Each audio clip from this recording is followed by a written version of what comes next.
Good morning जी। आज की आपकी जो इच्छा है, विशेषकर नदी तंत्र हम पढ़ रहे थे। नदी तंत्र में हमने दो नदी तंत्र के बारे में देखा था। यमुना नदी तंत्र जो कि उत्तराखंड का प्रमुख नदी तंत्र है, और उसके साथ साथ हमने देखा था यमुना नदी तंत्र के साथ साथ गंगा नदी तंत्र जो कि उत्तराखंड राज्य विशेष से संदर्भित है। तो उत्तराखंड से संदर्भित जो भी नदी तंत्र थे उनका हमने अध्ययन किया है। अब उसी के क्रम में, नदी तंत्रों के अध्ययन के क्रम में आज हम देखने वाले हैं काली नदी तंत्र के बारे में, क्योंकि काली नदी तंत्र आपके राज्य के क्रम में महत्वपूर्ण है, प्रमुख नदी तंत्रों में से एक है।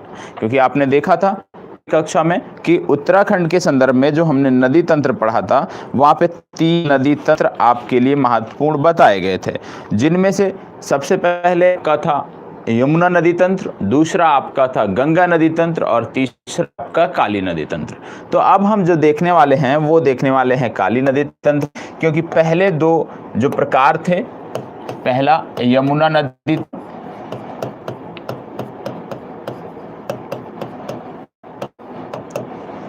दूसरा गंगा नदी तंत्र, इन दो का हमने अध्ययन पिछली कक्षाओं में कर लिया है। तो आज जो हम अध्ययन करने वाले हैं वो हम काली नदी तंत्र के बारे में करने वाले हैं। काली नदी तंत्र, नेपाल में इसको शारदा भी कहा जाता है। तो इसको शारदा भी कहा जाता है। तो काली बोलें या शारदा बोलें, बात एक ही, ठीक है। अब सबसे पहली बात आती है, जब किसी नदी तंत्र के बारे में हम पढ़ रहे हो हैं, 1 मिनट का समय दीजिएगा। चलिए, पिछली कक्षाओं में हमने देखा था 2 नदी तंत्र के बारे में। हमने देखा कि उत्तराखंड में कुल 3 नदी तंत्र हैं जिनमें पढ़ना है, जिनके बारे में हमें जानकारी होनी चाहिए। पहला है यमुना नदी तंत्र, दूसरा है गंगा नदी तंत्र, और है तीसरा काली नदी तंत्र। जिनमें से यमुना नदी तंत्र और गंगा नदी तंत्र के बारे में हमने पिछली कक्षाओं में अध्ययन किया है। तो आज की जो हमारी कक्षा है उसमें हम काली नदी तंत्र के बारे में अध्ययन करेंगे। और काली नदी को नेपाल शारदा के नाम से जानते हैं, इसलिए कहीं कहीं आपको देखने को भी मिल सकता है काली या शारदा नदी तंत्र। तो काली नदी तंत्र के बारे में हम यहाँ पर समझने वाले। सबसे पहली बात, जब काली नदी तंत्र की बात होती है या किसी भी नदी तंत्र की बात होती है, तो सबसे पहला आता है उद्गम। जैसे हम बात कर रहे हैं यहाँ पे काली नदी तंत्र, ठीक है। तो नदी तंत्र की जब हम बात करते हैं तो सबसे पहली बात आता है कि इसका उद्गम कहाँ से है, ठीक है। तो काली नदी तंत्र की यदि हम बात करें, काली नदी की, तो काली नदी तंत्र की सबसे पहले जब हम बात करते हैं तो हम देखते हैं काली नदी की। तो काली नदी का जो उद्गम है वो है काला पानी नामक स्थान से। कहाँ से है? काला पानी नामक स्थान से। काला पानी नामक स्थान से इसका उद्गम को देखने को मिलता है। काला पानी जो है स्थान, ये कहाँ पे है? ब्यास आश्रम के नजदीक है। कहाँ पर है? ब्यास आश्रम है, ब्यास आश्रम के नजदीक है, जहां से इसका उद्गम होता है। दूसरे शब्दों में कहीं कहीं आपको देखने को मिल जाता है कि इसका उद्गम जैस्कर श्रेणी से हुआ है, ठीक है। कहीं कहीं आपको देखने को मिलता है कि जैस्कर श्रेणी से उसका उद्गम हुआ है। कहीं कहीं आपको देखने को मिलता है कि इसका उद्गम जिस राज्य से हुआ है उसकी बात कर ली जाती है। मतलब इसका जो उद्गम है वो आप जानते हैं, काली नदी जो है ये उत्तराखंड और नेपाल की प्राकृतिक सीमा का निर्धारण करती है। दूसरे शब्दों में आप कह सकते हैं काली नदी जब बात करते हैं उत्तराखंड के संदर्भ में, तो सबसे पूर्वी नदी तंत्र की सबसे पूर्वी भाग में नेपाल से इसकी सीमा लगती है। तो नेपाल सीमा लगती है मतलब सबसे पूर्वी नदी तंत्र है। और जो जिला यहाँ पर आएगा पिथौरागढ़। तो ये पिथौरागढ़ जिले में इसका उद्गम होता है। और पिथौरागढ़ जिले के पूर्ववर्ती उत्तर पूर्व क्षेत्रों में तिब्बत के पास, जो तिब्बत का लगता है, उत्तराखंड और तिब्बत का जहाँ पे बॉर्डर लगता है, वहाँ से इसका उद्गम होता है। तो इसके उद्गम के संबंध में आपने देखा कि इसका उद्गम काला पानी नामक स्थान से होता है। काला पानी नामक स्थान जो है ब्यास आश्रम के पास आपको देखने को मिलता है, जहां से इसका उद्गम होता है। और दूसरे शब्दों में आप कह सकते हैं कि जैसकर श्रेणी से इसका उद्गम होता है। तीसरे शब्दों में आप कह सकते हैं कि पिथौरागढ़ जिले के जो सीमा तिब्बत से लगती है, मतलब सुदूर जो सीमा तिब्बत से लगती है, वहां से इसका उद्गम देखने को मिलता है। तो ये जानकारी आपको हो गई उद्गम के बारे में काली नदी के। अब का जो उपनाम है, ये भी उपनाम भी दो के अलावा भी कई सारे हैं, लेकिन दो उपनाम इसके आपको महत्वपूर्ण याद रखने हैं, जो कि आप कह सकते हैं कि कहीं ना कहीं इनके उद्गम स्थल से जुड़ा हुआ है। जैसे एक स्थान का नाम है काला पानी गाड़, काला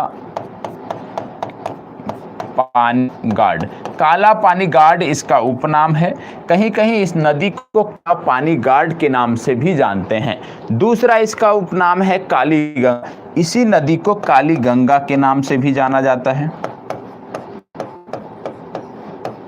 ठीक है, काली गंगा या काला पानी गाड़, ये दो इसके उपनाम हैं। इन दो उपनामों के बारे में भी आप जानकारी होनी चाहिए। अब बात आती है कि इसका ये उपनाम कहाँ से पड़ा। तो इसका ये जो उपनाम है, ये कहीं ना कहीं काला पानी स्थान से पड़े, या आप कह सकते हैं कि यह काकागिरी पर्वत के समानांतर बहे, तो वहां से पड़ा है। अब इसके बाद आगे बढ़ते हैं। अब इसका बहाव क्षेत्र का अपवाह क्षेत्र जो है, उसकी जब हम बात करते हैं, तो आप देखो कि ये जो नदी है, ये उत्तराखंड के पूर्वी भाग होती है। उत्तराखंड के पूर्वी भागों में का मतलब यहाँ पे हो गया, जो पिथौरागढ़ की सीमा लगती है नेपाल से, उस सीमा क्षेत्र में भी है। तो किस प्रकार से ये बहती हुई आगे बढ़ती है, आपको बता दें। एक पर्वत का नाम है काकागिरी,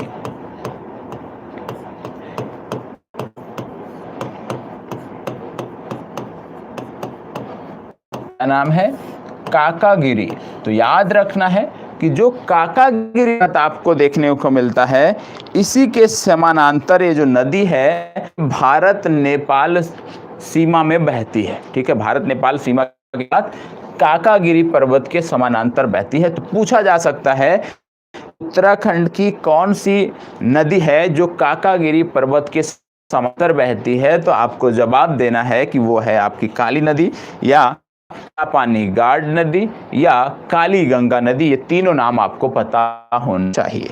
ठीक है, इसके बाद आप जानते हैं कि ये नदी जो है ये नेपाल में चली जाती है। काली नदी जो है बाद में नेपाल में चली जाती है। तो उत्तराखंड के कौन कौन से जिले हैं जो इसके आप कह सकते हैं मार्ग में आते हैं। तो सबसे पहले पिथौरागढ़ पड़ता है। ठीक है, पिथौरागढ़ के बाद दूसरा जिला पड़ता है, क्योंकि काली नदी की जब हम बात करते हैं तो प्रमुख दो जिले में ये बहती है। दूसरा जिला आता है आपका चंपावत। तो पिथौरागढ़ और चंपावत में बहने के बाद, पिथौरागढ़ और चंपावत में बहने के बाद ये जो नदी है ये नेपाल निकल जाती है, नेपाल चली जाती है। और नेपाल में प्रवेश करती है तो शारदा नाम से प्रवेश करती है। किस नाम से? शारदा नाम से ये नेपाल में प्रवेश करती है, ये आपको पता होना चाहिए। पिथौरागढ़ और चंपावत में बहने के बाद ये शारदा नाम से नेपाल में प्रवेश करती है। स्कंद पुराण में इसको श्यामा नाम दिया गया है। क्या नाम दिया गया है? श्यामा। ये भी आपको पता होना चाहिए। स्कंद पुराण की जब हम बात करते हैं तो इस नदी को श्याम नाम से भी जाना जाता है। ठीक है, स्कंद पुराण में श्यामा नाम है। तो इस 4 नाम अभी तक हमने देख लिए, काला पानी गाड़, काली गंगा, काली नदी या श्यामा नदी, जिसका नाम उत्तराखंड में देखने को मिलता है। ठीक है, इसकी सहायक नदियों की यदि हम बात करें तो इसकी कुछ प्रमुख सहायक नदियां हैं जो आपको पता होना चाहिए। सहायक नदियां इस कौन कौन सी हैं? अभी एक एक नदी के बारे में हम देखेंगे अच्छे से। इसकी सहायक नदियां जो हैं उनमें सबसे पहले आता है कुठी यांगटी।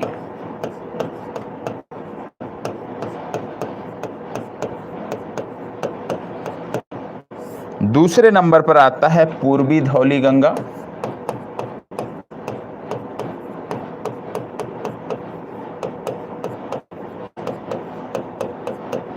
ठीक है। तीसरे नाम पर इनका आता है गौरी गंगा, गौरी गंगा के बाद आता है सरयू, सरयू, और सरयू के बाद आता है लोहावती। ये कुछ नाम हैं जो सहायक नदियों हैं जो आपको पता होना चाहिए। कुठियांगटी, पूर्वी धौली गंगा, गौरी गंगा, सरयू, लोहावती, इसके साथ साथ कई अन्य सारी नदियां भी हैं, उनको भी अभी हम एक एक करके हम देखने वाले हैं। तो अभी तक जितनी डिटेल हमने देखा है उतना नोट कर लेते हैं, फिर आगे बढ़ते हैं और एक एक कर इनकी सहायक नदियों के बारे में जानकारी करते हैं, सहायक नदियों के बारे में नोट डाउन करते हैं। तो सबसे पहले आपको काली नदी या शारदा तंत्र डालना है, काली या शारदा तंत्र हेडिंग डालना है और उसमें लिखना है। चलें, थोड़ा थोड़ा लिखेंगे, थोड़ा थोड़ा समझने का प्रयास करेंगे और दोनों चीजें साथ हमारी चलती रहेंगे। हेडिंग डालिएगा, क्योंकि आपने दो नदी तंत्र देखा है, यमुना नदी तंत्र और गंगा नदी तंत्र, और गंगा नदी तंत्र को संपूर्ण में देखा है, लेकिन मुख्य रूप से हमें जो उत्तराखंड के संदर्भ में देखना है कि उत्तराखंड में किस रेशियो में गंगा का क्षेत्र है, वो हमें देखना था, वो हमने देखा। तो तीसरा हेडिंग डालिएगा, काली या शारदा नदी तंत्र, काली या शारदा नदी तंत्र, काली या शारदा नदी तंत्र।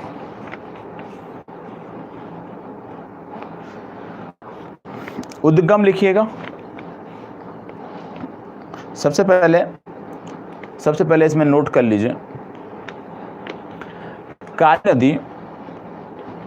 काली नदी उत्तराखंड के संदर्भ में, काली उत्तराखंड के संदर्भ में यमुना और गंगा के बाद,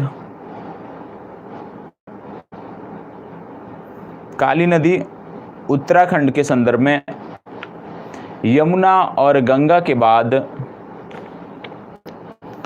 तीसरा महत्वपूर्ण नदी तंत्र है, तीसरा महत्वपूर्ण नदी तंत्र है। काली नदी का उद्गम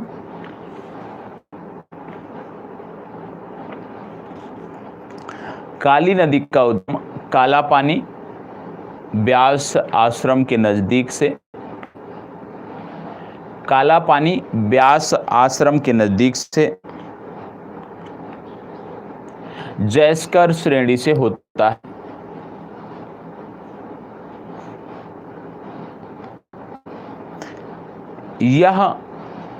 यह श्रेणी पिथौरागढ़ के सुदूर उत्तर, यह श्रेणी पिथौरागढ़ के सुदूर उत्तर तिब्बत बॉर्डर संबंधित है। यह श्रेणी पिथौरागढ़ के सुदूर उत्तर तिब्बत बॉर्डर से संबंधित है। काली नदी के कई सारे उपनाम भी हैं, काली नदी के कई सारे उपनाम भी हैं, जिनमें काला पानी गार्ड,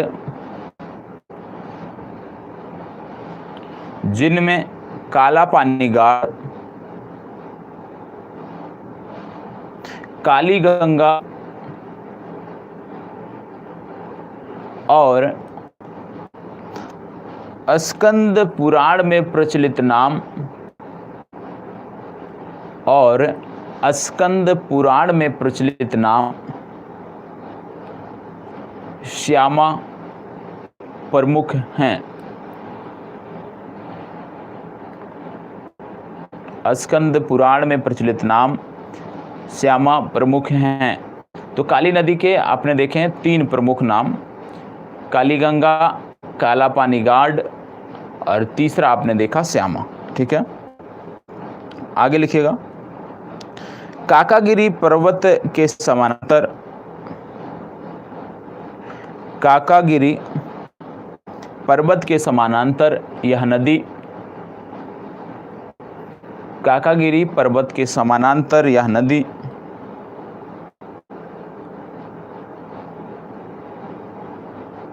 भारत नेपाल बॉर्डर पर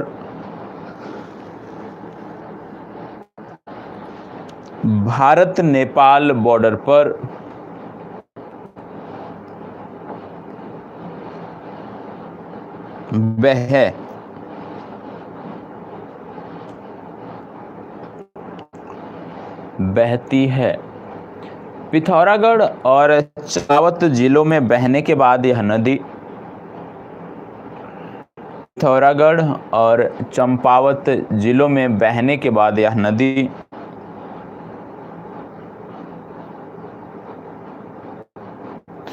पूर्णगिरि तीर्थ से कुछ दूरी पर, पूर्णगिरि तीर्थ से कुछ दूरी पर शारदा के नाम से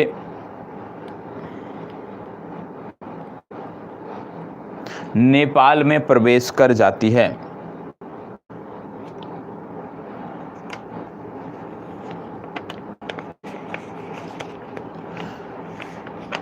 काली या शारदा नदी तंत्र में, काली या शारदा नदी तंत्र में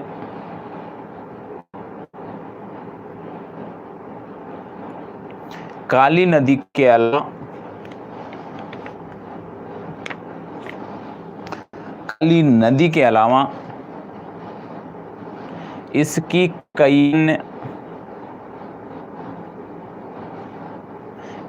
कई अन्य सहायक नदियां भी, इसकी कई अन्य सहायक नदियां हैं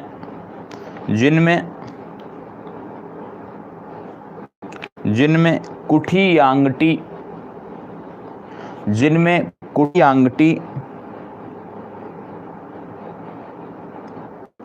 पूर्वी धौलीगंगा, पूर्वी धौलीगंगा, गौरगंगा, सरयू और लोहावती शामिल हैं। सरयू और लोहावती शामिल हैं।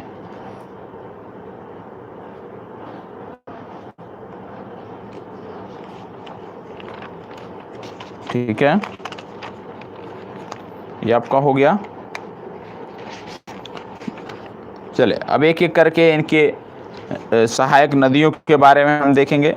तो सबसे हम देखेंगे कुठियांगटी उपतंत्र। पहला हम देंगे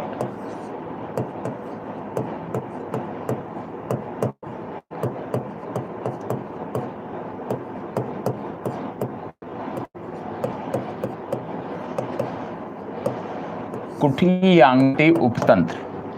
कुठियांगटी उपतंत्र के बारे में यदि हम बात करें तो सबसे पहले आपको देखने को मिलेगा यह काली नदी की प्रारंभिक सहायक नदी है और जैस्कर श्रेणी के, क्योंकि जैस्कर श्रेणी से काली नदी भी निकलती है, जैस्कर श्रेणी के पश्चिमी ढालों से यह नदी निकलती है और पश्चिमी ढालों से निकलने के बाद यह नदी संगचुंगमा और थुमटा की सहायक नदी, आप कह सकते हैं कि ये जो नदी है ये दो अन्य नदियों की सहायक नदी है और उन्हीं दोनों के मिलने के बाद उनकी संयुक्त धाराओं को हम कुठियांगटी के नाम से जानते हैं और इसका उद्गम जो है वो जैस्कर श्रेणी के पश्चिमी से होता है। ठीक है, अब ये हो गया। अब इसकी जो आप कहते हैं कुठियांगटी की जो सहायक नदियां हैं वो कौन सी हैं वो भी आपको पता होना है।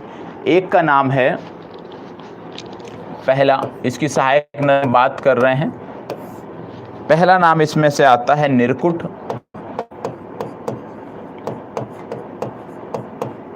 दूसरा नाम इसमें आता है थुमका,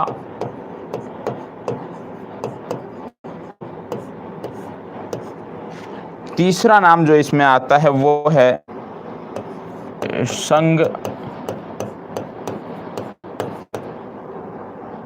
संग चुंगना, ये आता है तीसरा। तो 3 इसकी सहायक नदियां हैं जो आपको पता होना चाहिए। इसका उद्गम आपने देख लिया, इतना काफ़ी है, ठीक, इतना काफ़ी है। संगचुमना आधा माह है ये, संगचुमना, थुमटा और निरकुट, ये 3 नदियां हैं, ठीक है। दूसरा यहाँ पे इसको देख लेते हैं कि इसका उद्गम कहाँ से मैंने बताया, इसका बताया जैसकर के पश्चिमी ढालों से, ठीक है। दूसरा तंत्र हम देखेंगे पूर्वी धौली गंगा, महत्वपूर्ण नदी है ये धौली गंगा, पूर्वी धौली गंगा। अब पूर्वी धौली गंगा के संदर्भ में क्या चीजें हमें याद रखनी हैं? सबसे पहली बात, कुठी यांगटी के बाद काली में दाईं ओर से जो प्रमुख नदियां मिलती हैं, काली नदी में दाईं तरफ से जो प्रमुख नदियां मिलती हैं उसमें से पूर्वी धौली गंगा प्रमुख है।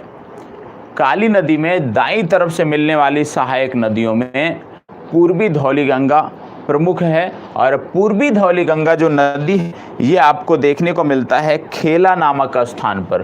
कौन सा स्थान है? खेला नामक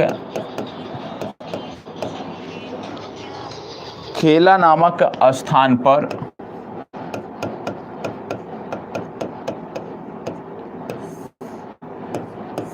खेला नामक स्थान पर ये जाकर काली नदी से मिल जाती है, आपको पता होना चाहिए।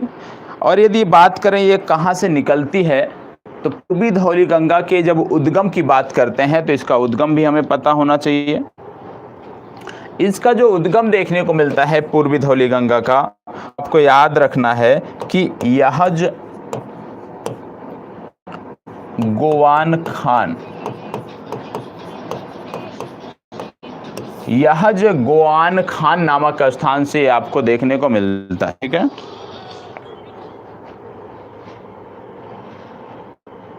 ये आपको पता होना चाहिए। 1 मिनट का समय दीजिएगा।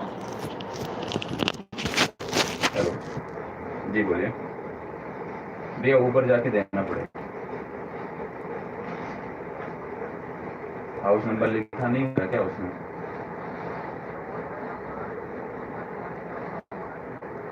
सर पता कर लीजिए किसी से, ठीक है, क्लास में है, आप ले जाके वहाँ पे 3rd फ्लोर पे देख लीजिए।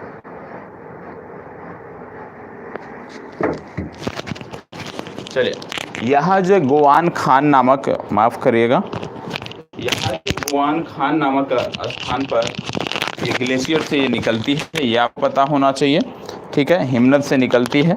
और इसमें यदि हम देखें तो इसकी कुछ सहायक नदियां हैं जो आपको पता होना चाहिए। जो है ये एक आप सकते हैं ग्लेशियर है जहां से निकलती है, ठीक है। अब इसकी जो सहायक नदियां हैं,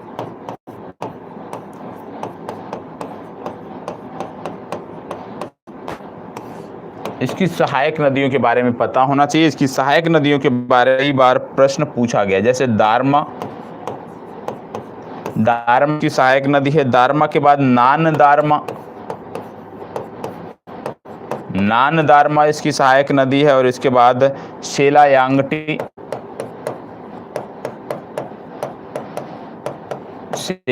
इसकी सहायक नदी है।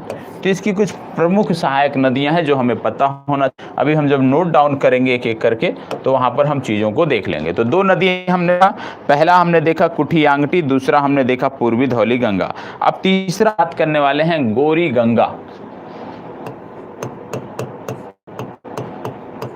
गोरी गंगा उपतंत्र, गोरी गंगा उपतंत्र की हम बात करने वाले हैं। तीसरी प्रमुख नदी है जो काली की तीसरी प्रमुख सहायक नदी है, उसको आप कह सकते हैं। अब पूर्वी धौली गंगा के बाद जौलजीबी नामक स्थान पर, किस स्थान पर ये मिलती है? ये मिलती है जौलजीबी। जौलजी नामक स्थान पर ये आपको देखने को मिलता है कि ये काली नदी पर मिलती है और ये दाईं ओर से मिलती है, ये भी आपको पता होना चाहिए। तो दाईं तरफ से मिलने वाली एक और नदी है जो जौलजीबी नामक स्थान पर मिलती है, जिसका नाम है गोरी गंगा। और गोरी गंगा नदी भी महत्वपूर्ण है इसके संदर्भ में, ठीक है। अब बात आती है इसके उद्गम से संबंधित। एक मिनट सर। हेलो जी बोलिए। रिप्लेसमेंट है तो बगल वाले रूम में कोई है?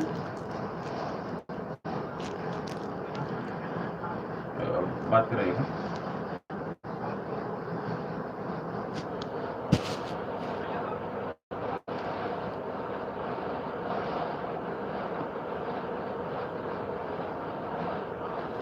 हाँ राहुल, तो वहाँ पे ना टेबल है, रूम की चाबी भी रखी है बाहर जहाँ पे बैठते हो आप, वहाँ से खोल के टेबल पे वो लैंप रखा होगा, एक मंगाया था अमेजन से, अमेजन के पन्ने पे है, वो इनको दे देना वापस।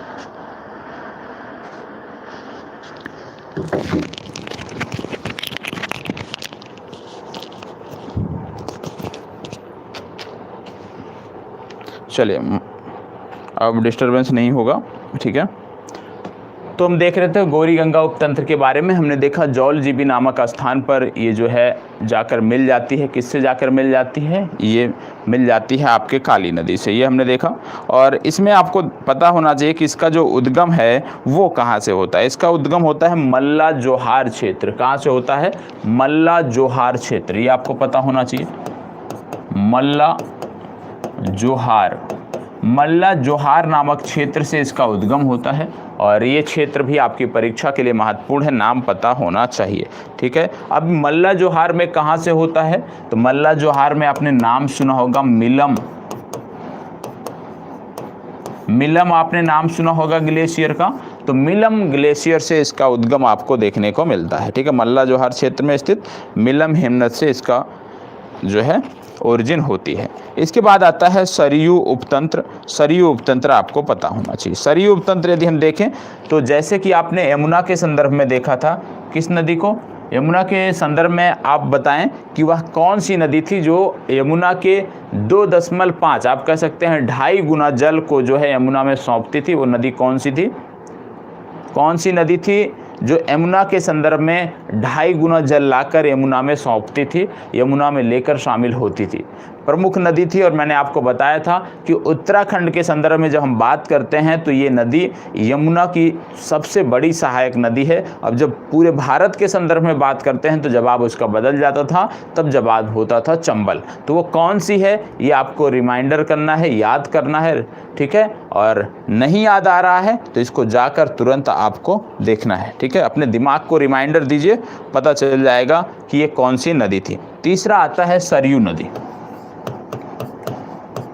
सरयू उपतंत्र। सरयू उपतंत्र की बात करें तो जिस प्रकार से उत्तराखंड के संदर्भ में यमुना नदी की वो प्रमुख जो सहायक नदी थी, जो सबसे ज़्यादा जल लाकर यमुना में उड़ेलती थी, उसी प्रकार से, क्योंकि नाम मैंने आपको बोला है कि आप अपने मन मस्तिष्क को जो है रिमाइंडर दीजिएगा, और रिमाइंडर देने के बाद आपको जवाब मिल जाएगा टोंस नदी, ठीक है।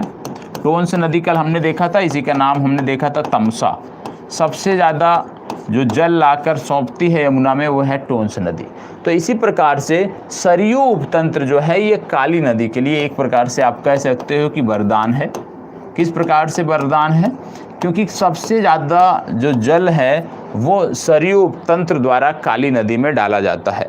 तो ये आपको पता होना चाहिए। सबसे अधिक जलराशि देने वाली जो है ये कुमायूं की पवित्रतम नदियों में से एक है, और ये काली नदी को सबसे ज़्यादा जल लाकर देती है। इसके साथ साथ आपको पता होना चाहिए कि इसका जो उद्गम है ये आप कह सकते हो कि सरमूल झुंडी नामक स्थान से है। किस स्थान से है?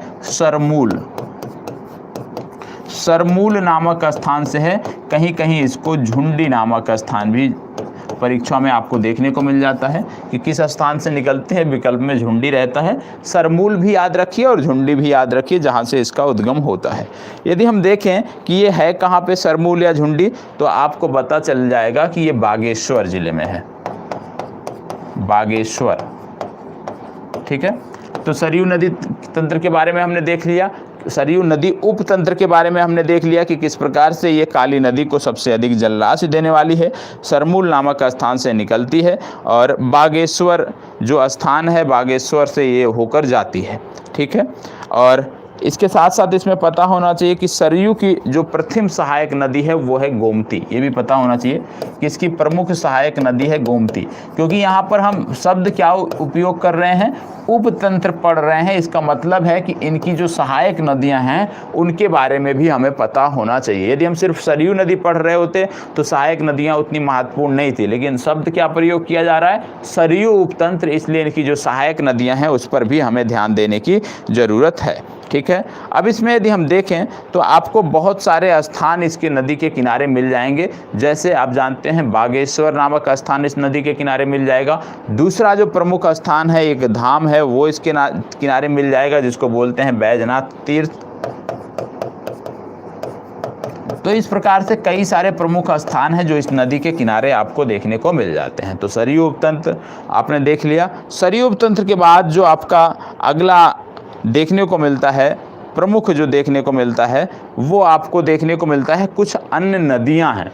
कुछ अन्य नदियां हैं जो सिर्फ और सिर्फ अकेली हैं। उपतंत्र का मतलब क्या हो गया कि इसमें कई सारी नदियां मिलती हैं, लेकिन कुछ ऐसी नदियां भी हैं जो काली नदी में जाकर मिलती हैं जो अकेले हैं, तो उनके बारे में भी आपको जानकारी होनी चाहिए। ठीक है, तो उनके बारे में भी अभी हम नोट कर लेंगे। तो सबसे पहले अभी तक जो हमने देखा काली या शारदा नदी, इसके उपतंत्र के बारे में, इनके जो सहायक नदियां हैं उनके बारे में हम नोट करते हैं। तो सबसे पहले हम नोट करेंगे कुठी यांगटी उपतंत्र। कुठी यांगटी उपतंत्र पहला नोट करेंगे और इसके अंतर्गत आप लिखिए, पहला आप डालेंगे कुठी यांगटी उपतंत्र और इसके अंतर्गत आपको नोट करना है। नोट करिएगा, यह काली की प्रारंभिक सहायक नदी है। यह काली की प्रारंभिक सहायक नदी है।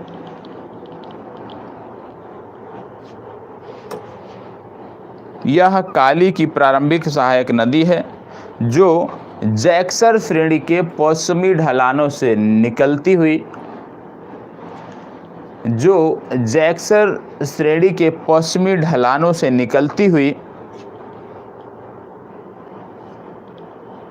पश्चिमी ढलानों से निकलती हुई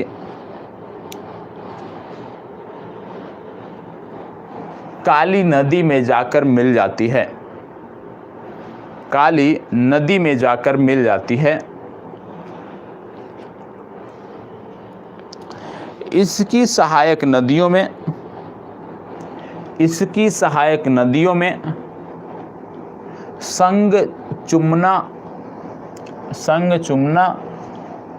थुमका और निरकुट शामिल हैं। इसकी सहायक नदियों में संगचुमना, थुमका और निरकुट शामिल हैं। अब इसके बाद आप लिखेंगे पूर्वी धौली गंगा उपतंत्र। दूसरा पूर्वी धौली गंगा उपतंत्र, इसमें आपको नोट करना है कुठी यांगटी के बाद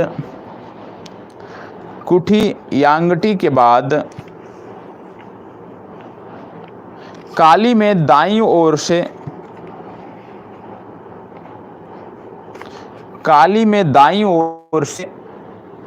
स्याल पंथ के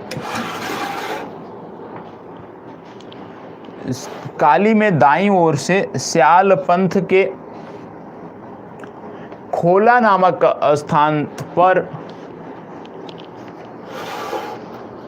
स्याल पंथ के खोला नामक स्थान पर यहज, खोला नामक स्थान पर यहज गोवान खना हिमनद से निकलने वाली,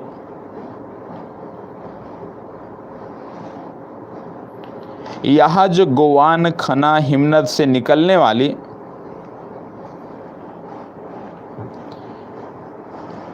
धौली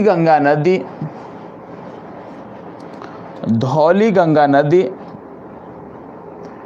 काली नदी से मिल जाती है। धौली गंगा नदी काली नदी से मिल जाती है।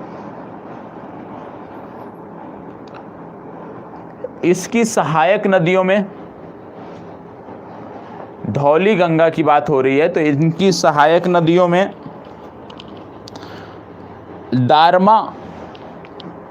दारमा का एक उपनाम भी है जिसको बोलते हैं लिस्सर, तो दोनों लिख लीजिएगा, ठीक है। दारमा, नान दारमा, दारमा, नान दारमा, सेलायांगटी, सेलायांगटी और कंचुतिच।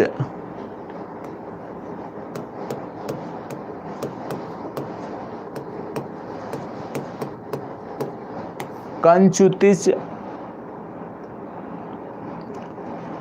नदियां प्रमुख हैं। ये इनकी क्या है? सहायक नदियां हैं।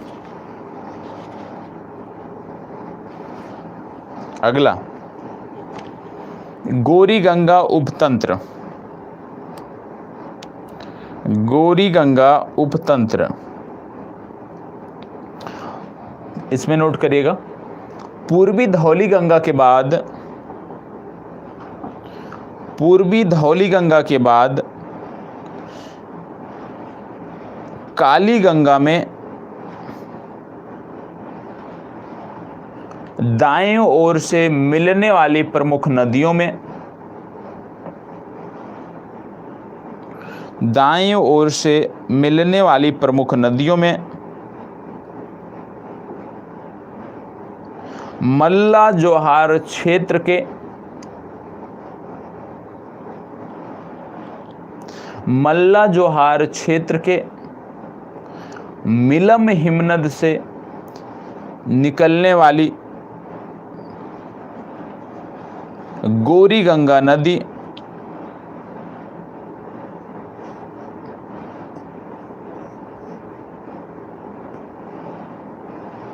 गौरी गंगा नदी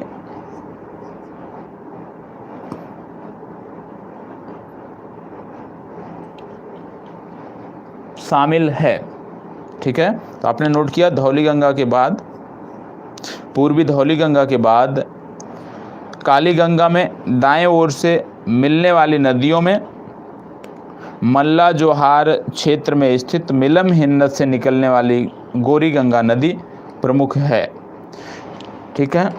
चलें आगे नोट करिएगा, सरयू उपतंत्र। सरयू उपतंत्र, सरयू उपतंत्र आपके लिए महत्वपूर्ण है क्योंकि काली नदी की जो प्रमुख सहायक नदी है उसको माना जाता है। तो इसमें नोट करिएगा, सरयू उपतंत्र में जिस प्रकार से यमुना नदी को, जिस प्रकार से यमुना नदी को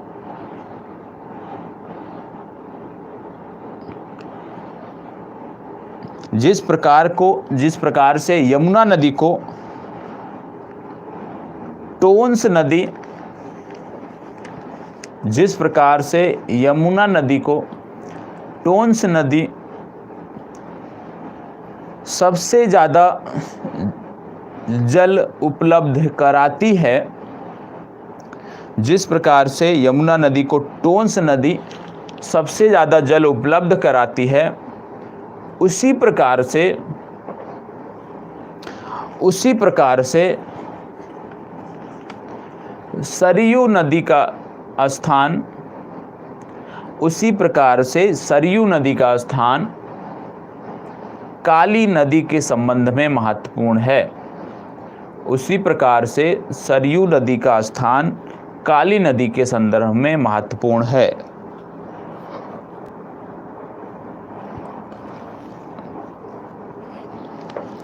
ठीक है। सरयू नदी का उद्गम, सरयू नदी का उद्गम बागेश्वर के दक्षिण पश्चिम में बागेश्वर के दक्षिण पश्चिम में सरमूल नामक स्थान से होता है। सरमूल नामक स्थान से होता है। यह नदी पिथौरागढ़ और अल्मोड़ा, यह नदी पिथौरागढ़ और अल्मोड़ा के साथ, पिथौरागढ़ और चंपावत की, पिथौरागढ़ और अल्मोड़ा के साथ पिथौरागढ़ और चंपावत की प्राकृतिक सीमा का निर्धारण करती है।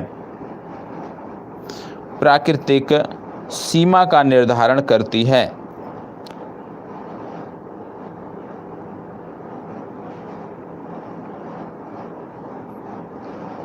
ठीक है। बाद में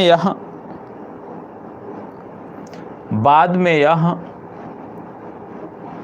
काली नदी में, बाद में यह काली नदी में दक्षिण से आकर मिल जाती है। बाद में यह काली नदी में दाईं ओर से आकर मिल जाती है।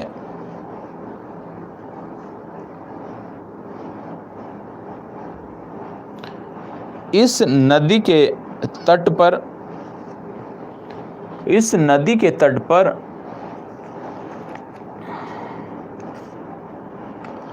बैजनाथ तीर्थ और बागेश्वर नगर, बैजनाथ तीर्थ और बागेश्वर नगर स्थित हैं।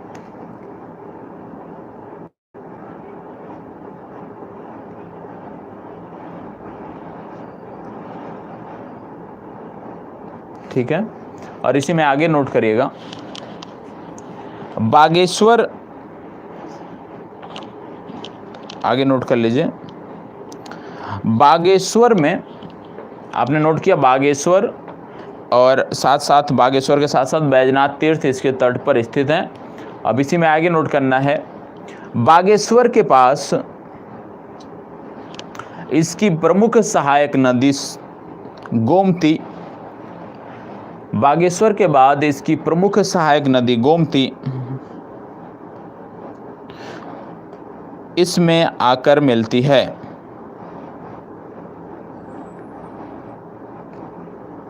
इसमें आकर मिलती है। इसके बाद यह नदी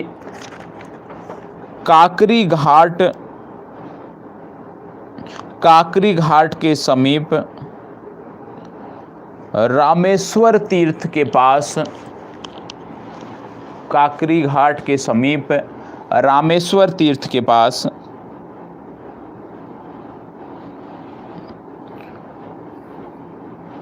पूर्वी रामगंगा नदी से मिलती है। पूर्वी रामगंगा नदी से मिलती है।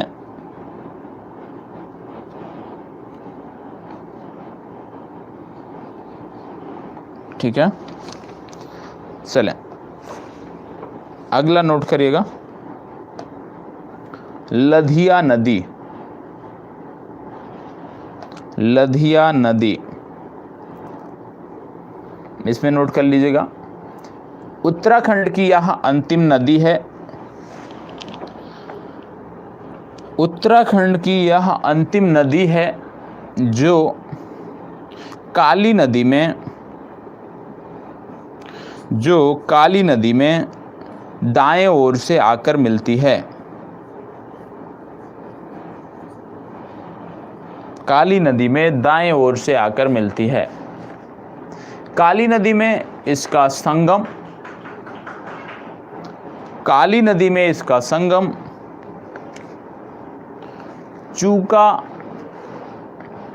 चूका के पास होता है। ठीक है। तो ये आपकी जो नदियां थी वो आपका प्रारंभ जो हमने किया था नदी तंत्र वो समाप्त हुआ है। नदी तंत्र के बाद हम आते हैं झीलों पर। झीलें आपकी महत्वपूर्ण हैं, झीलों के बारे में आपको जानकारी होनी चाहिए। ठीक है, चलिए, झीलों के बारे में जानकारी होनी चाहिए, लेकिन यहाँ पर कुछ प्रश्न भी मेरे हैं जो आपको बताने हैं। यदि आज आप नहीं बता पाते हैं तो कल मैं बताऊंगा। जैसे कुछ झीलें होती हैं जो हवा द्वारा निर्मित, पहले देख लेते हैं। झीलों का जो प्रकार होता है वो हम पढ़ने वाले हैं उत्तराखंड की झीलें।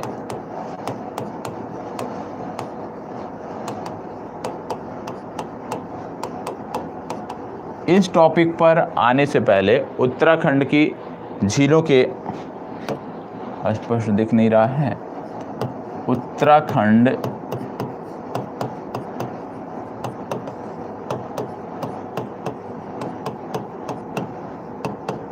आपको बता दें, जो झीलें होती हैं उनके नाम उनके उत्पत्ति के आधार पर, उत्पत्ति के कारकों के भी आधार पर रखे जाते हैं।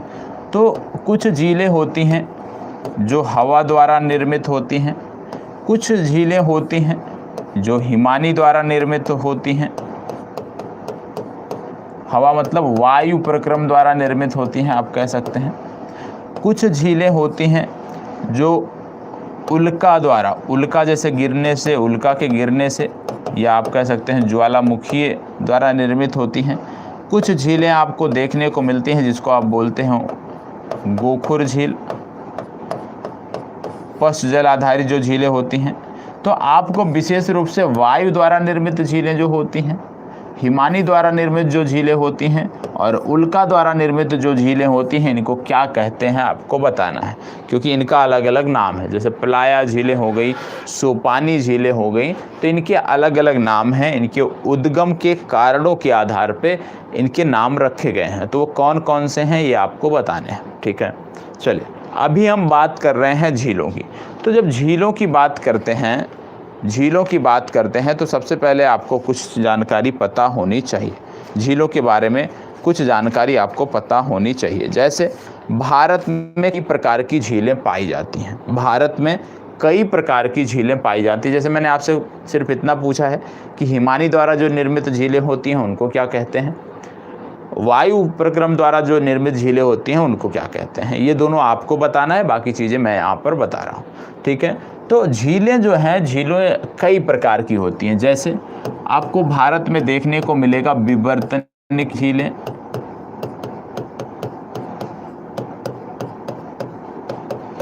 ठीक है। आपको भारत में देखने को मिलेगा लैगून झीलें,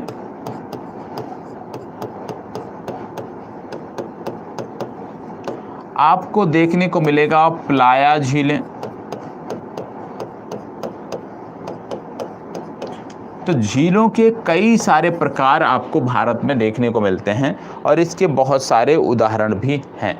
ठीक है, तो एक एक करके हम चीज़ों को देखते हैं। जैसे यदि हम बात करें विवर्तनिकी झीलें कहाँ पर हैं भारत में, तो जम्मू कश्मीर की उलर झील जो है ये विवर्तनिकी झील का उदाहरण है।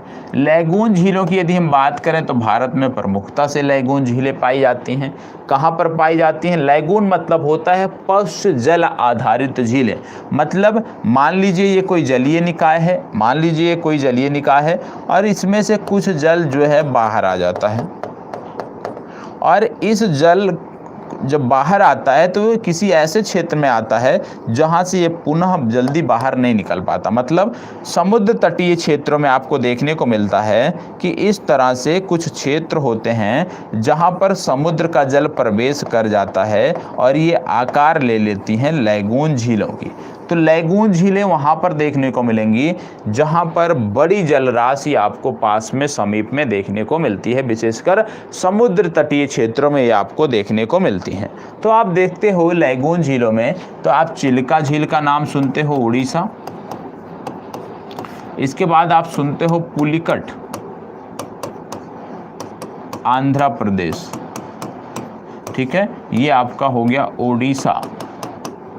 तो यहाँ पर आपको देखने को मिलती हैं लैगून झीलें। चिल्का हो गया, इसके बाद आपका पुलिकट नहीं है, सॉरी, कोलेरू आप कह सकते हैं। पुलिकट तो आंतरिक है, कोलेरू, लेक कोलेरू जो है ये आपका हो गया। इसके बाद बात आता है प्लाया। प्लाया जो झीलें हैं विशेष रूप से आप कह सकते हो इन झीलों का जो स्वरूप है वो निर्मित है वायु जनित, और ये आपको देखने को मिलते हैं विशेषकर राजस्थान के क्षेत्र में।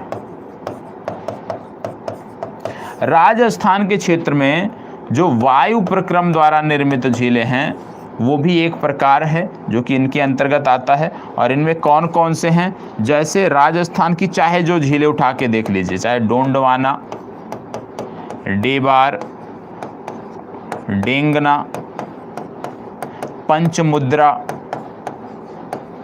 और सांभर, ठीक है।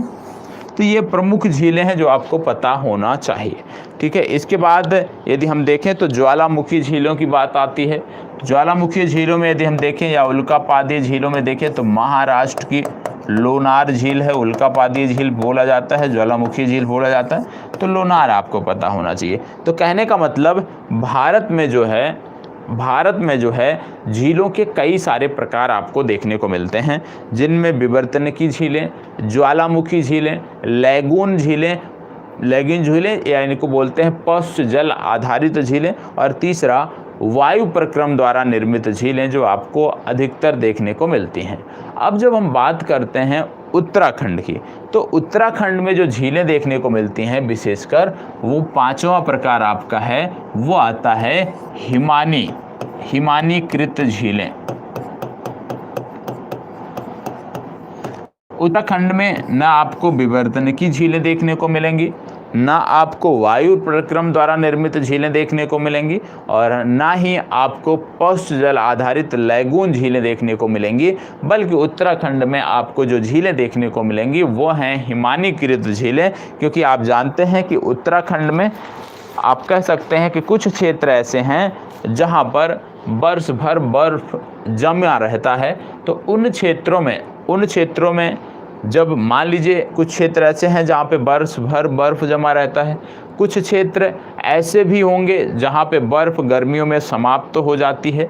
तो ये जो ज़्यादातर हिमानीकृत झीलें होती हैं ये सर्दियों में जम जाती हैं, लेकिन गर्मियों में ताप ज़्यादा होने के कारण पिघलती हैं और एक जलीय निकाय का रूप ले लेती हैं, जिनको आप झीलों की संज्ञा देते हैं।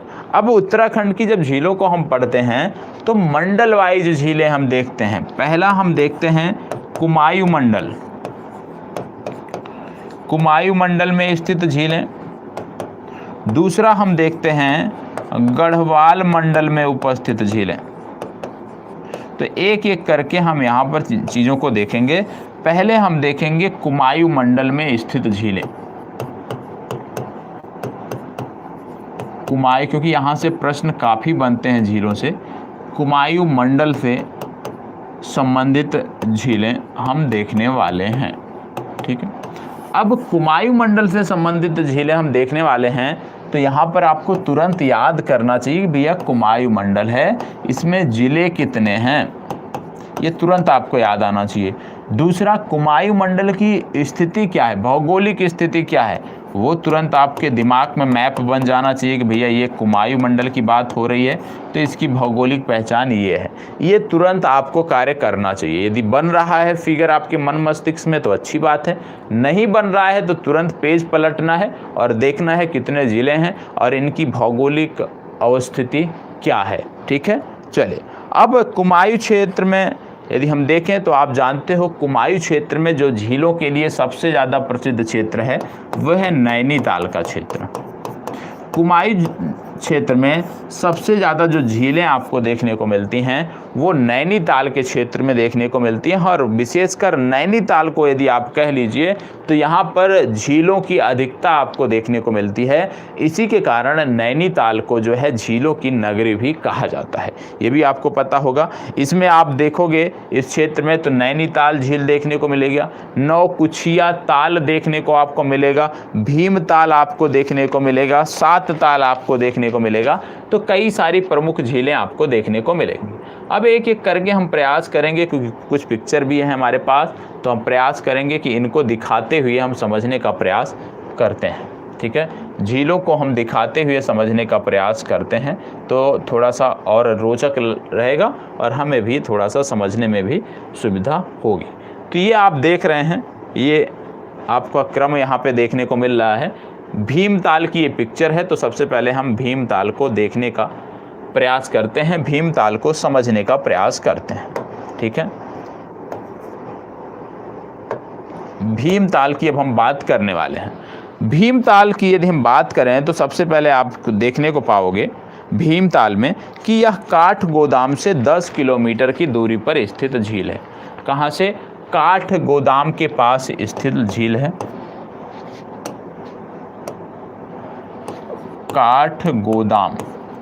काठगोदाम के समीप स्थित ये झील है आपकी, जिसको आप बोलते हैं भीमताल। और भीमताल की यदि हम बात करें तो प्रमुख झीलों में इसका नाम आता है। क्यों नाम आता है? क्योंकि पूर्व नैनीताल जिले में ये स्थित है। नैनीताल जिले के पूर्व में ये स्थित है, ये आपको पता होना चाहिए। और यह जो झील है ये कुमायूं क्षेत्र की सबसे बड़ी झील है। क्षेत्रफल की दृष्टि से एरिया वाइज जो ये झील देखने को मिल रही है, ये कुमायूं क्षेत्र की सबसे बड़ी झील है। और इसकी लंबाई चौड़ाई क्या है वो उतना महत्वपूर्ण नहीं है, लेकिन अभी मैं जब आप नोट डाउन करेंगे तो आपको नोट करा दूंगा। इसमें यदि आप देखेंगे तो ये त्रिभुज का आकार का है। ये जो झील आपको देखने को मिल रही है ये त्रिभुजाकार झील देखने को मिल रही है। इस तरह से कुछ आपको देखने को मिल रहा है, ये त्रिभुजाकार झील देखने को मिल रही है। और इसमें सबसे महत्वपूर्ण बात है इस झील के संदर्भ में कि यहाँ पर आपको देखने को मिलेगा कि तीनों तरफ से यह पहाड़ियों से घिरा हुआ है। इस क्षेत्र से भी पहाड़ी से घिरा हुआ है, यहाँ से भी पहाड़ी से घिरा हुआ है, और इस क्षेत्र में भी ये पूरा पहाड़ी से घिरा हुआ है। मतलब ये जो आपको भीमताल झील देखने को मिल रहा है, इसके संबंध में कुछ फैक्ट हैं जो आपको पता होना चाहिए। पहली बात कि ये काठगोदाम के समीप है। दूसरा, इसका जो आकार है वो त्रिभुजाकार है। तीसरा, ये जो झील है ये त्रिभुजाकार आकार होने के साथ साथ तीनों तरफ से पहाड़ियों से घिरा हुआ है, और बहुत ही मनोरम दृश्य आपको यहाँ पर देखने को मिलता है। इसके साथ साथ यदि हम बताएं तो कुछ चीज़ें और हैं जो आपको इस झील के संदर्भ में पता होना चाहिए। क्या पता होना चाहिए?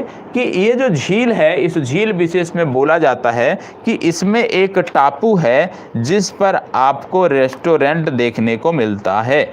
अब इस पे टापू आपको ये दिख रहा होगा, यह एक टापू है इस झील में, और इस टापू में एक रेस्टोरेंट भी आपको देखने को मिल रहा होगा। तो इसके संदर्भ में 4 फैक्ट हमने देखे। पहली बात कि भीमताल जो झील है वो काठगोदाम के समीप स्थित है। दूसरा, हमने देखा कि भीमताल जो झील है उसका आकार त्रिभुजाकार है। तीसरा, हमने देखा कि भीमताल जो झील है वो 3 किनारों से 3 तरफ से, क्योंकि त्रिभुजाकार है तो 3 ही किनारे होंगे, और तीनों तरफ से ये पहाड़ियों से घिरा हुआ है। चौथा फैक्ट हमने देखा कि भीमताल झील में एक टापू है, और इस टापू पर आपको एक रेस्टोरेंट भी ये देखने को मिल रहा है। तो ये तो हो गई भाई भीमताल की बात। भीमताल के संदर्भ में जो जानकारी महत्वपूर्ण थी उतनी जानकारी आपको दिया गया। यहाँ पे एक फैक्ट और बताया जाता है, वो ऐसे परीक्षा में पूछा नहीं जाएगा, कि इसका जो कलर है, पानी का जो कलर है वो गहरा नीले कलर का यहाँ पे आपको देखने को मिलता है। तो ये भी आपको पता होना चाहिए कि गहरे नीले कलर का यहाँ पर आपको जल देखने को मिलता है। तो भाई ये तो हो गई आपके भीमताल की बात। आगे बढ़ते हैं, और भीमताल के बाद हम बात कर रहे हैं नौकुचिया ताल। ये आपको जो दिख रहा है ये दिख रहा है नौकुचिया ताल। ठीक है, नौकुचिया ताल कई बार परीक्षा में पूछा गया है और अक्सर पूछा जाता है। क्यों पूछा जाता है? क्योंकि यह ताल जो है ये नैनीताल से 20 से 25 किलोमीटर की दूरी पर और भीमताल के 5 किलोमीटर की दूरी पर स्थित है। मतलब भीमताल से बहुत ही नज़दीक में ये स्थित है। इसकी जो समुद्र तल से ऊंचाई बताई जाती है वो 1292 मीटर बताई जाती है। 1292 मीटर ये समुद्र तल से ऊंची स्थल पर स्थित है, ये आपको पता होना चाहिए। दूसरी बात, नौकुचिया ताल के बारे में कुछ फैक्ट आपको पता होना चाहिए कि जिस प्रकार से अभी हमने देखा कि कुमायूं क्षेत्र की सबसे बड़ी जो झील है वो है भीमताल क्षेत्रफल की दृष्टि से, उसी प्रकार से कुमायूं क्षेत्र की जो सबसे गहरी झील है वो आपकी है नौकुचिया ताल। तो ये क्या फैक्ट है कि ये सबसे गहरी झील है कुमायूं क्षेत्र की, ये आपको पता होना चाहिए। और कुमायूं क्षेत्र की सबसे गहरी झील तो है ही, साथ ही साथ क्योंकि नाम इसका है नौकुचिया ताल, तो इसके 9 कोने हैं। कितने हैं? 9 कोने हैं इस झील के, और इसलिए ये कई बार पूछा जाता है कि किस झील के 9 कोने हैं, ये भी आपको पता होना चाहिए। और आपको बता दें कि यहाँ पर विदेशी पक्षी भी आपको अक्सर देखने को मिलते हैं, क्योंकि यहाँ का जो वातावरण है बहुत ही रमणीय वातावरण है, और आपको देखने को मिल रहा है चारों तरफ इसकी पहाड़ियाँ आपको देखने को मिल रही हैं, जो इस दृश्य को, इस स्थल को और भी सुंदर बनाती हैं। तो ये है आपका नौकुचिया ताल, 9 कोने हैं इसके, ये आपको पता होना चाहिए। ठीक है, 9 कोने हैं, कुमायूं क्षेत्र की सबसे गहरी झील है, 1200 मीटर की समुद्र तल से इसकी ऊंचाई है, और ये आपको नैनीताल से 26 किलोमीटर की दूरी पर देखने को मिलती है। और यहाँ पे देख रहे हैं कि यहाँ पे आपके जिसको बोलते हैं शिकारे, नाव बोल दीजिए या शिकार, वो भी देखने को मिल रहा है। मतलब यहाँ पे पर्यटन की सुविधा उपलब्ध है और आसानी से आप नौकुचिया ताल में यात्रा कर सकते हैं, यदि आप करना चाहें पर्यटन कर सकते हैं। अगला जो आता है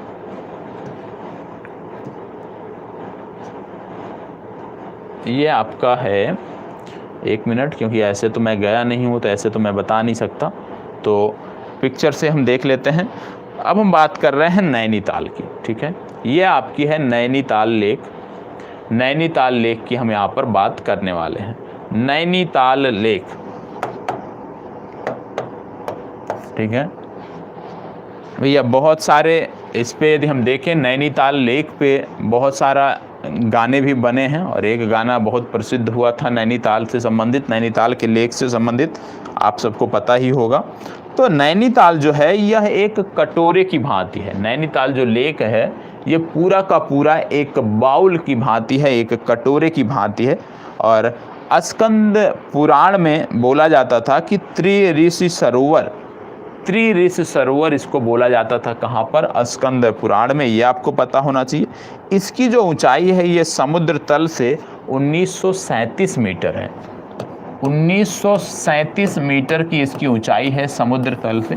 और ये जो ऊंचाई है 1937 मीटर, ये आपको देखने को मिलता है कि इसको बहुत ही रमणीय बनाता है, क्योंकि ऊंचाई ज़्यादा है। तो ऊंचाई ज़्यादा होने के कारण आपको देखने को मिल रहा है कि जब आप यहाँ की यात्रा करोगे तो उसका जो अनुभव होगा वो सबसे अलग आपको देखने को मिलेगा। इसमें आपको देखने को मिलता है कि ऊंचे ऊंचे 7 पहाड़ या सप्तभृंग आपको देखने को मिलते हैं। इसके चारों तरफ जो है ऊंचे ऊंचे पहाड़ियाँ आपको देखने को मिल रही हैं, और स्पष्ट रूप से यहाँ पर दिख भी रहा है, कुछ पहाड़ियाँ यहाँ से दिख भी रही हैं, क्योंकि ये जो फ़ोटो लिया गया है काफ़ी ऊंचाई से लिया गया है। और ये जो हैं ये छोटे छोटे जो आपको दिख रहे हैं मार्क्स, ये इसमें पर्यटन के लिए जो नौकाएँ चलती हैं उनकी बात हो रही है, वो दिख रही हैं, लेकिन काफ़ी ऊंचाई से इसको खींचा गया है, जिसके चलते आपको यहाँ पे स्पष्ट देखने को नहीं मिल रहा है। इसके बोला जाता है कि इसके जो दक्षिणी पूर्वी भाग है वहाँ से एक नदी भी निकलती है, जिसको बोलते हैं वलिया नदी। वलिया नदी जो है यहाँ से निकलती है, नैनीताल के इस लेक से निकलती है, यह आपको पता होना चाहिए। और इसमें क्या है कि ये क्योंकि पिक्चर ये छोटी है, पूरी पिक्चर आई नहीं है, इसमें बताया गया है कि जो नैनीताल लेक है वो 2 भागों में बांटती है। कैसे? एक चट्टान है इसमें जो इसको 2 भागों में बांटता है। ठीक है, इसके उत्तरी भाग को मल्ली ताल कहते हैं और इसके दक्षिणी भाग को तल्ली ताल कहते हैं। क्या कहते हैं? उत्तरी भाग को इसके कहते हैं मल्ली ताल और दक्षिणी भाग को कहते हैं तल्ली ताल। ये आपको पता है, मल्ली ताल और तल्ली ताल, ये आपको पता होना चाहिए उत्तराखंड के संदर्भ में। ठीक है, इसके साथ साथ इसमें एक शैवाल भी पाई जाती है, जिसके लिए ये प्रसिद्ध है, जिसके लिए आप कह सकते हैं कि इसका जो कलर है वो भी बदल जाता है और ये हमेशा इसमें आच्छादित रहती है। विश्व प्रसिद्ध झील है, ये आपको पता होना चाहिए। इसके उत्पन्न होने की, इस झील के बनने की जो पौराणिक मान्य हैं, जो पौराणिक कथाएं हैं, उसके अनुसार बोला जाता है कि पत्नी सती के अश्व से इसका निर्माण हुआ है। ठीक है, सती के आंसुओं से इसका निर्माण हुआ है। ऐसा कहा जाता है कि उनके नयन के आंसुओं के गिरने के कारण इसका जो आप कहते हैं इसका निर्माण हुआ है, ये आपको पता होना चाहिए। ठीक है, और इसकी जो खोज थी 1841 में शाहजहांपुर के सीपी बैरन ने की थी। ठीक है, आगे बढ़ते हैं और देखेंगे हम सात ताल के बारे में। ये आपका है सात ताल। ठीक है, सात ताल नाम से स्पष्ट है, सात ताल मतलब सात छोटे छोटे ताल हैं जो आंतरिक रूप से लिंक हैं। इस पिक्चर में आपको दो दिख रहे होंगे, एक ये दिख रहा है, दूसरा आपको ये दिख रहा है। ये आंतरिक रूप से लिंक होते हैं। तो सात ताल नाम ऐसे नहीं पड़ा है, नाम रखने का कुछ ना कुछ कारण होगा। ये भी नैनीताल से 22 किलोमीटर की दूरी पर है और भीमताल के पास में ही है। कुमायूं क्षेत्र का सबसे रमणीय स्थल इसको कहा जाता है, क्योंकि इस तरह की झीलें और कहीं देखने को नहीं मिलती हैं। इसमें जो है बहुत सारी झीलें हैं जो आंतरिक रूप से आपस में जुड़ी हुई हैं। आंतरिक रूप से जो आपस में जुड़ी हुई हैं, इसमें आपको देखने को मिलता है कि बहुत सारी जो झीलें थी वो आज के समय में सूख चुकी हैं। पर्यावरणीय चिंताएं इसीलिए उठ रही हैं, आज के समय में सूख चुकी हैं। लेकिन जो झीलें अभी हैं वो आंतरिक रूप से, वो दिखाई हमें नहीं देता है, लेकिन आंतरिक रूप से एक दूसरे से लिंक हैं। पिक्चर में दो झीलें आपको अच्छे से दिखाई दे रहा होगा। ठीक है, इसके साथ साथ इसमें आप देखें तो इसमें आपको देखने को मिलेगा, इसके 5 कोने आपको देखने को मिलते हैं। ठीक है, और यह भी बोला जाता है कि यहाँ पर जो है वो मछलियाँ नहीं पकड़ी जाती हैं। इसकी गहराई भी 19 किलोमीटर बताई जाती है। ठीक है, ये आपको पता होना चाहिए। तो ये चीज़ें आपकी हो गई। सात ताल। सात ताल के बाद अगला जो आता है वो है भैया खुरपा ताल। ये है खुरपा ताल। खुरपा ताल नाम से ही स्पष्ट है, यहाँ पे बात हो रही है खुरपा ताल। खुर मतलब जानवर के खुर का आकार जो होता है वो आपको यहाँ पर देखने को मिलता है। और आप देखोगे कि ये जो नैनीताल के पास में स्थित झील है, इसका जो जल है वो काफ़ी गहरा हरा है और इसका जो आकार आपको देखने को मिल रहा है वो जानवर के खुर का आकार आपको देखने को मिल रहा है। और इसके किनारों पर आप देख रहे होंगे कि मानव बस्तियां भी आपको देखने को मिल रही होंगी। और यह भी आप देख रहे होंगे कि इसमें आपको सीढ़ीदार कुछ आकृतियां भी देख रही होंगी। कहने का मतलब है कि इसका जो आकार है वो जानवर के खुर का आकार है और इसके किनारों पर सीढ़ीदार खेती की जाती है। इसके प्रत्येक किनारे पर आपको सीढ़ीदार खेती देखने को मिलेगी। तो यहाँ से दो फैक्ट आपको पता होना चाहिए। पहला क्या पता होना चाहिए कि किस झील का जो आकार है वो जानवर के खुर का आकार है, तो वो आपको पता होना चाहिए। दूसरा आपको पता होना चाहिए कि कौन सी ऐसी झील है जहाँ के किनारों पर सीढ़ीदार खेती की जाती है, तो वो भी आपको पता होना चाहिए कि खुरपा ताल है जहाँ के किनारों पर सीढ़ीदार खेती की जाती है। तो ये भी आपको पता होना चाहिए। ठीक है, चलें आगे बढ़ते हैं और अगला देखेंगे हम श्यामला ताल। लेकिन श्यामला ताल की जो पिक्चर है वो मेरे पास नहीं है, इसलिए उसको मैं आपको नहीं दिखा पाऊँगा। यहाँ पे आ जाएगा सहस्त्र ताल। अब हम गढ़वाल मंडल में चले जाएंगे। तो इतनी चीज़ें आप नोट कर लीजिए, फिर हम आगे बढ़ते हैं। जितना भी हमने कुमाई मंडल की जो झीलें हैं इनको हम नोट डाउन कर लेते हैं, फिर हम आगे बढ़ेंगे। ठीक है, चलें। तो सबसे पहले हम नोट करेंगे झीलों के बारे में। सबसे पहले हेडिंग आप डालोगे उत्तराखंड की झीलें। उत्तराखंड की झीलें आप हेडिंग डालोगे और उसी के अंतर्गत आप नोट डाउन करोगे। आप लिखिए भारत में कई प्रकार की झीलें पाई जाती हैं। भारत में कई प्रकार की झीलें पाई जाती हैं, जिनमें विवर्तनिकी झीलें, एग्जाम्पल उसी में तुरंत नोट कर लीजिएगा। वुलर झील ब्रैकेट में लिख लीजिएगा। विवर्तनिकी झीलें ब्रैकेट में वुलर झील। फिर उल्कापादीय झील ब्रैकेट में नोट करिएगा लोनार झील। लैगून झीलें, ब्रैकेट में नोट करिएगा चिल्का और कोलेरू, और लैगून झीलें, और वायु जनित झीलें, ब्रैकेट में नोट करिएगा सांभर, देखने को मिलती हैं।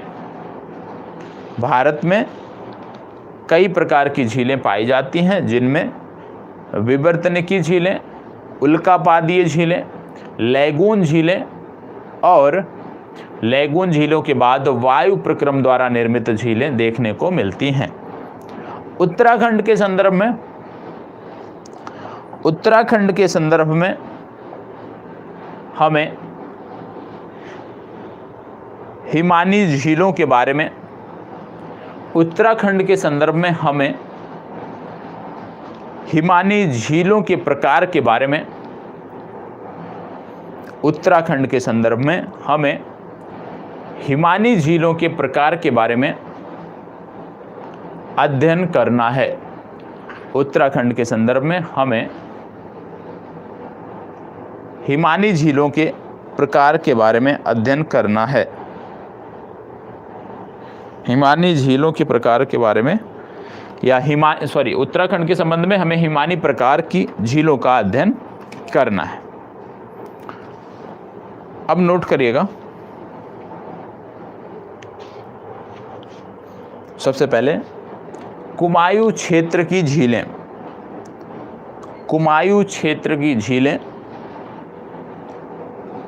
और पहला नोट करेंगे आप भीमताल, कुमायूं क्षेत्र की झीलें, और पहला नोट करोगे आप भीमताल, कुमायूं क्षेत्र की झीलें, पहला आप नोट करोगे भीमताल। भीमताल आप पिक्चर आपके सामने है। अब भीमताल के बारे में जो फैक्ट बताए थे वो आपको नोट करना है, याद होना चाहिए। प्रयास करिए कि कुछ चीज़ें कक्षा में ही याद हो जाएं, और घर पे जाके उसको जो है बाद में आप घर से ही पढ़ रहे हैं तो कहने का मतलब है कि दोबारा उसको ना पढ़ना पड़े, इसी कक्षा में आपको याद होना चाहिए। आप नोट करिएगा, यह झील काठगोदाम से मात्र कुछ किलोमीटर की दूरी पर, यह झील काठगोदाम से मात्र कुछ किलोमीटर की दूरी पर नैनीताल जिले में स्थित है। मात्र कुछ किलोमीटर की दूरी पर नैनीताल जिले में स्थित है। यह कुमायूं क्षेत्र की सबसे बड़ी झील है। यह कुमायूं क्षेत्र की सबसे बड़ी झील है। इसका आकार त्रिभुजाकार है। इसका आकार त्रिभुजाकार है। इसकी लंबाई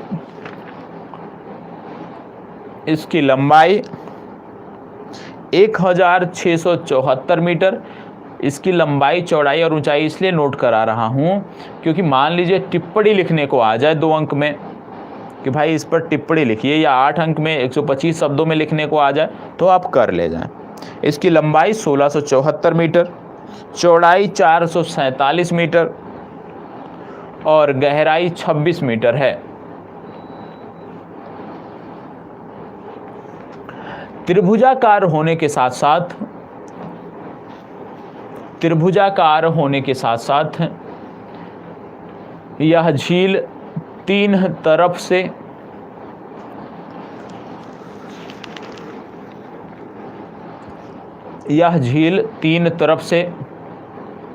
पर्वतों से घिरी हुई है। पर्वतों से घिरी हुई है।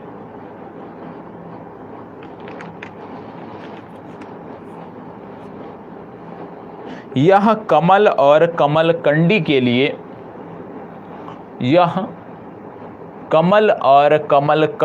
लिए भी प्रसिद्ध है।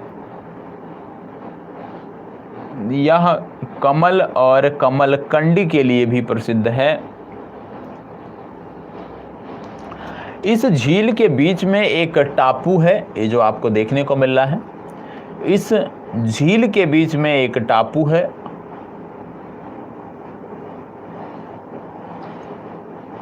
जहां पर इस झील के बीच में एक टापू है जहां पर रेस्टोरेंट भी देखने को मिलता है। इस झील के बीच में एक टापू है जहां पर रेस्टोरेंट भी देखने को मिलता है। यहाँ से कुछ छोटी छोटी नहरें, यहाँ से कुछ छोटी छोटी नहरें सिंचाई कार्य हेतु निकाली गई हैं।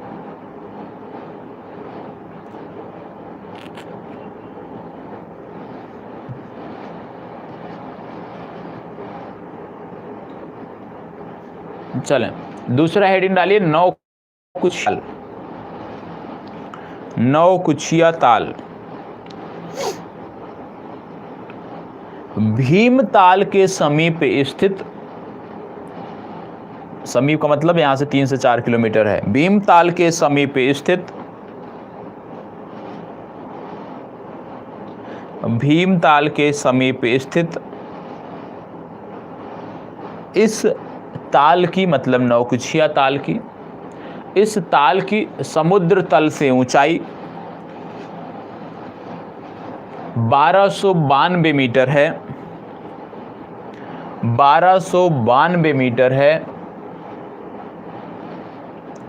यह कुमायूं क्षेत्र का सबसे गहरा ताल है। यह कुमायूं क्षेत्र का सबसे गहरा ताल है।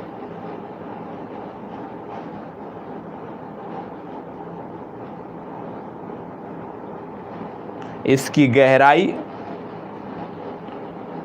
गहराई 40 मीटर बताई जाती है।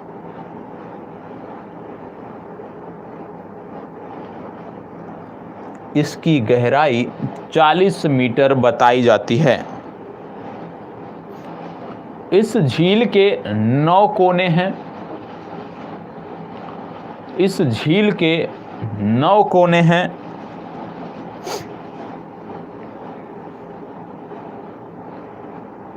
इस झील के 9 कोने हैं।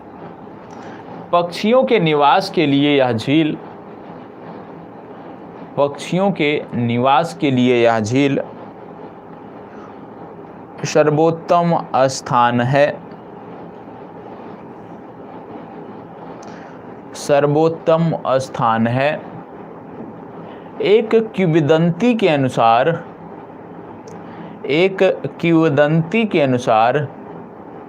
इसके 9 कोने, एक किंवदंती के अनुसार इसके 9 कोने एक साथ नहीं देखे जा सकते हैं। चलिए अब आइए नैनीताल। ये नैनीताल की ही पिक्चर थी, लेकिन उतनी स्पष्ट नहीं थी। ये वाला ज़्यादा स्पष्ट है। वो भी नैनीताल की ही पिक है, ठीक है, तो कोई भी देख लीजिए। अब नोट करिएगा नैनीताल।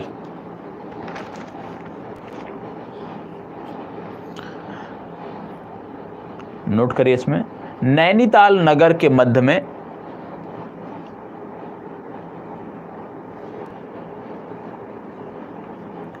नैनीताल नगर के मध्य में एक कटोरे के आकार में,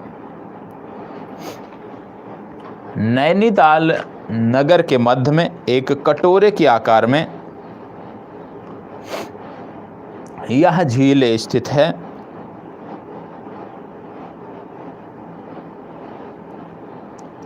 स्कंद पुराण के मानस खंड में, स्कंद पुराण के मानस खंड में इसे त्रि-ऋषि सरोवर कहा गया है। इसे त्रि-ऋषि सरोवर कहा गया है।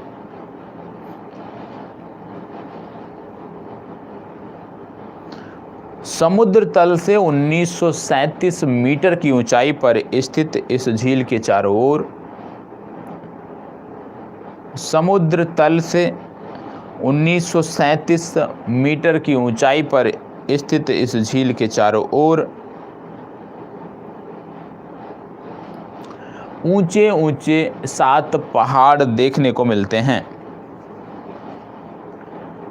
ऊंचे ऊंचे 7 पहाड़ देखने को मिलते हैं, जिनमें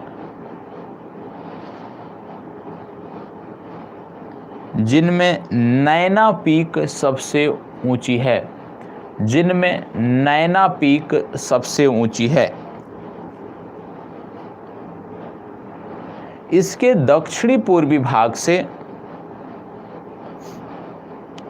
इसके दक्षिणी पूर्वी भाग से बलिया नदी निकलती है।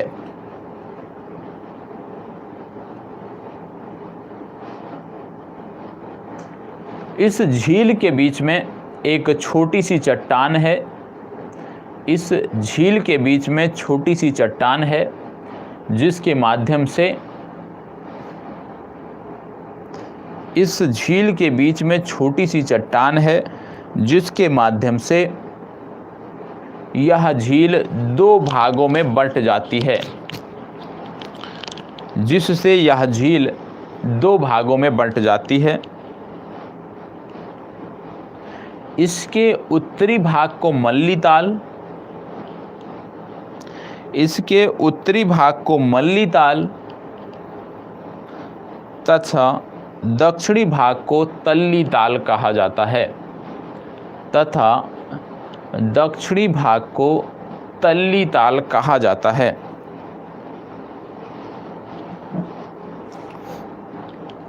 पौराणिक कथाओं के अनुसार इस झील का निर्माण शिव की पत्नी सती के अश्रु से हुआ है।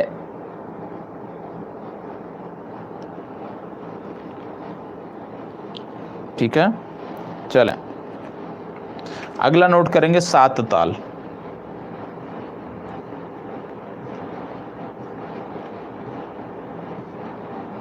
चलें 7 ताल नोट करिएगा। नैनीताल से 22 किलोमीटर की दूरी पर स्थित, नैनीताल से 22 किलोमीटर की दूरी पर स्थित 7 ताल कुमायूं की सबसे रमणीक झील है। 7 ताल कुमायूं की सबसे रमणीक झील है। यहाँ पर आपको 7 ताल देखने को मिलेंगे। यहाँ पर आपको 7 ताल देखने को मिलेंगे जो आंतरिक माध्यम से आपस में जुड़े हुए हैं, जो आंतरिक माध्यम से आपस में जुड़े हुए हैं, लेकिन वर्तमान समय में इनमें से कई सूख गए हैं।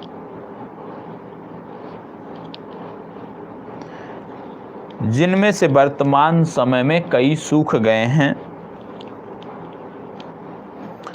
इनमें नल दमयंती ताल, इनमें नल दमयंती ताल, गरुड़ या पन्ना ताल, पूर्ण ताल, लक्ष्मण ताल व राम सीता ताल प्रमुख हैं।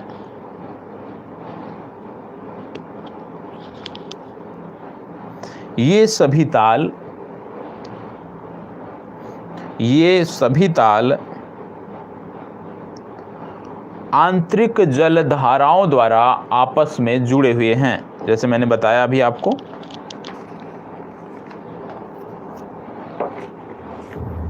नैनीताल से आने वाली, इसी में नोट करिएगा, नैनीताल से आने वाली वालिया गार्ड नदी के माध्यम से,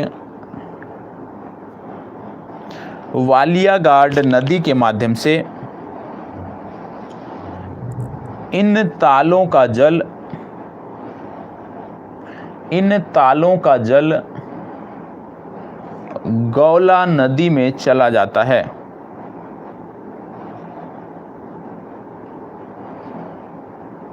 इसके 5 कोने हैं। इस ताल के भले ही 7 ताल नाम है लेकिन 5 कोने हैं। इसके 5 कोने हैं।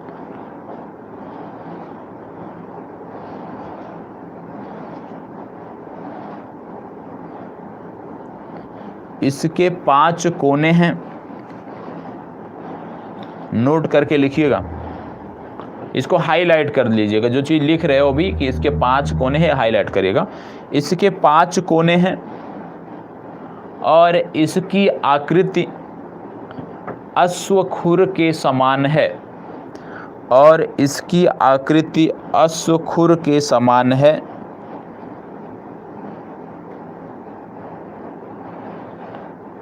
इस ताल को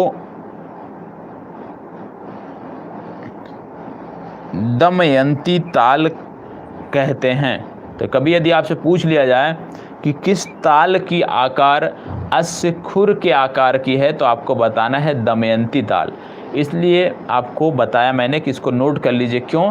क्योंकि अभी एक दूसरा आप पढ़ोगे जहाँ पे आपको बताया जाएगा कि इसका आकार जानवर के खुर के आकार का है। तो दोनों में अंतर पता होना चाहिए, भाई जानवर के खुर का आकार वाला कौन है या दमयंती ताल जो कि अश्वखुर के आकार का है कौन है। तो दोनों आपको याद होना चाहिए, इसीलिए इसको अंडरलाइन कराया है। ठीक है, चलिए अगला लिखिएगा खुरपा ताल। खुरपा ताल, इसकी आकृति जानवर के खुर के समान है। इसकी आकृति जानवर के खुर के समान है।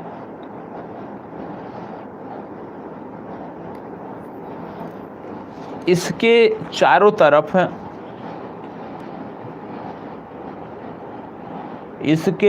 तरफ सीढ़ीदार खेती की जाती है।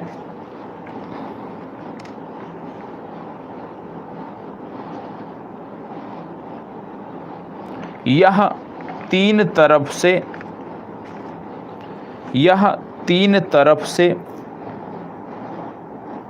पहाड़ियों से घिरा हुआ है।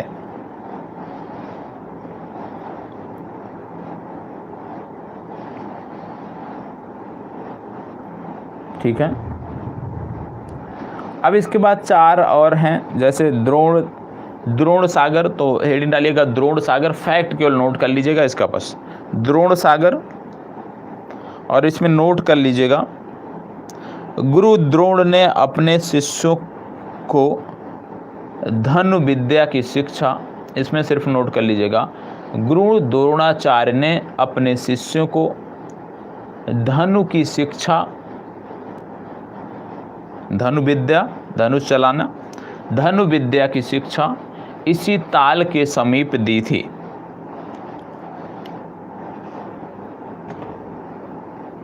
दूसरा नोट कर लीजिएगा, झिलमिल ताल। झिलमिल ताल में नोट करिएगा, उधम सिंह नगर जिले में स्थित यह ताल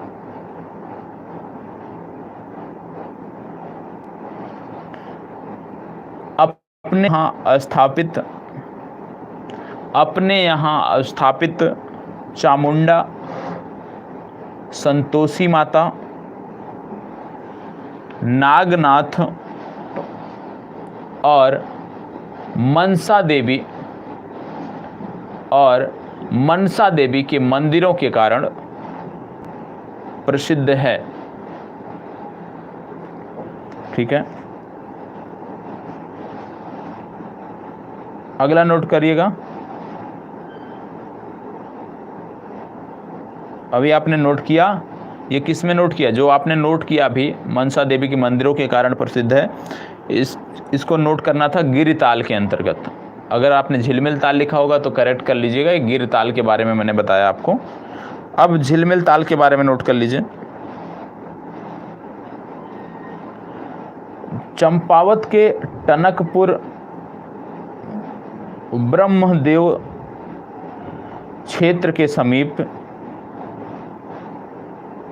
चंपावत के टनकपुर ब्रह्मदेव क्षेत्र के समीप झिलमिल ताल में नोट कर रहे हैं। यह ताल स्थित है। इसकी आकृति गोल, इसकी आकृति गोल तथा जल का रंग नीला है।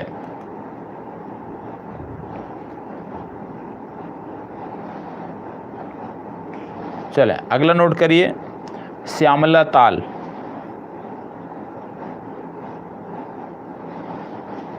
श्यामला ताल, इसमें नोट करिएगा, यह ताल सफेद कमल पुष्पों के कारण, यह ताल सफेद कमल पुष्पों के कारण चर्चित है।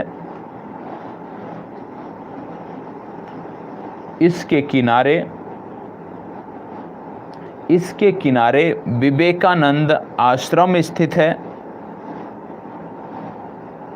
यहाँ झूला मेला लगता है। यहाँ झूला मेला लगता है। अगला है तड़ाग ताल। तड़ाग ताल, उसमें नोट करिएगा, यह अल्मोड़ा जिले में स्थित है। यह अल्मोड़ा जिले में स्थित है।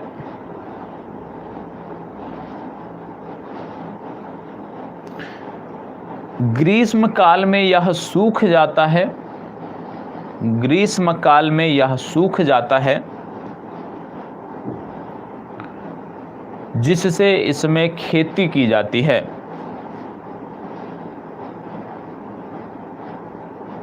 जिसमें खेती की जाती है। इस ताल के निचले भाग से, इस ताल के निचले भाग से पानी की निकासी हेतु, इस ताल के निचले भाग में पानी की निकासी हेतु 5 सुरंगें बनी हैं। 5 सुरंगें बनी हैं, जिनमें से तीन बंद हैं। जिनमें से 3 बंद हैं। जिनमें से 3 बंद हैं। ठीक है, तो आज की जो चर्चा थी उसमें हमने देखा काली नदी तंत्र, और काली नदी तंत्र के साथ साथ कुमाऊं क्षेत्र की झीलों को हमने देखा है।